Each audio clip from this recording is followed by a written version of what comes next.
ছাত্র জনতার অভ্যুত্থানে আহতদের জন্য প্রয়োজনীয় সব কিছুই করবে সরকার। কারণ উন্নত চিকিৎসার প্রয়োজন হলে বিদেশেও পাঠানো হবে। রাজধানীর কয়েকটি হাসপাতালে আহতদের দেখতে গিয়ে কথা জানান স্বরাষ্ট্র ও ধর্ম বিষয়ক উপদেষ্টা। আন্দোলনের অন্যতম সমন্বয়ক সার্জিস আলম বলেন, শিক্ষার্থীরা সরকারের ভুল ত্রুটি ধরিয়ে দেবে, প্রেশার গ্রুপ হিসেবে কাজ করবেন তারা। আরও জানাচ্ছেন শাকিলা করিম।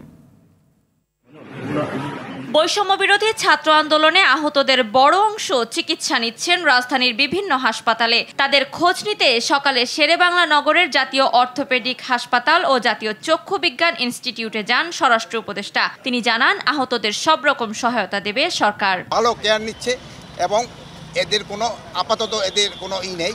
আমরা এদের যত ধরনের সাহায্য সহযোগিতার দরকার হবে আমরা সব করব।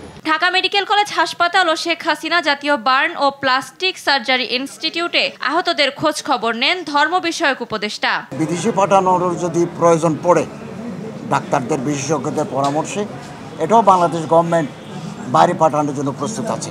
জুলাই বিপ্লবেরকে কেন্দ্র করে একটা ফাউন্ডেশন করার আমরা কাঠামো তৈরি করেছি।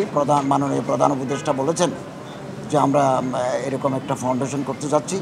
যারা আহত তাদের চিকিৎসা হবে, যারা শহীদ হয়েছেন তাদের পরিবারের ভরণ পোষণের খরচ ওই ফাউন্ডেশন থেকে যাবে। এ সময় আন্দোলনের অন্যতম সমন্বয়ক সার্জিস আলম বলেন, কেউ অভিযোগ করলেও আহতদের চিকিৎসার নামে বৈষম্য বিরোধী ছাত্র আন্দোলনের কেউ কোনো অর্থ লেনদেন করছে না। যে ভাই বোনেরা আমাদের জন্য রাস্তায় নেমেছে তাদের পাশে দাঁড়ানো এখন আমাদের সবচেয়ে বড় দায়বদ্ধতা। আমরা যারা রয়েছি আসলে মাঠে, আমরা একটা প্রেশার গ্রুপ।